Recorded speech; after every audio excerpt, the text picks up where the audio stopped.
He's known not to mince his words and never mind their coherence. Mr. Speaker, I'm known when it comes to corruption, I lead by being in front, not from being behind. He probably did not mean it, at least not a confession. But judging by the allegation headlines generated at the Ministry of Labour, one would have been forgiven for thinking that this was not a particular case of bad English. That and his penchant for calling too much attention to himself by ironically castigating corruption rather loudly and dramatically have kept his name not very far from the Graft debate.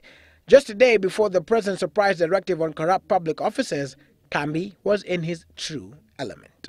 Kama Waziri Kambi ameiba, ambiwe umeiba bilioni 10, na mimi nitasema rais sitaki hata unifute.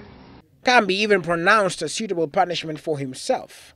Nataka unipeleke katika msalaba, wewe mwenyewe uchukue hii bunduki ndogo kwa sababu kubwa unaweza ukanikosa. Hii ndogo unipige nikufe ili iwe mfano, hii maneno ya hii corruption iishe. Vintage Kambi, calling to be placed on the altar of integrity and acting as the proverbial sacrifice. Of course, though alluding to his innocence and commitment to tackling graft head-on.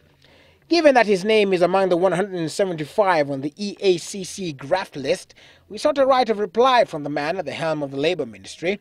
However, after camping in his office, we were told that he was not ready to speak to the media and will make an official statement Tuesday next week when the said report will be tabled in the House. And so the country waits to see, with this still fresh in their minds. As for Tuesday, one can only wonder what the blunt-spoken Cabinet Secretary will have to say.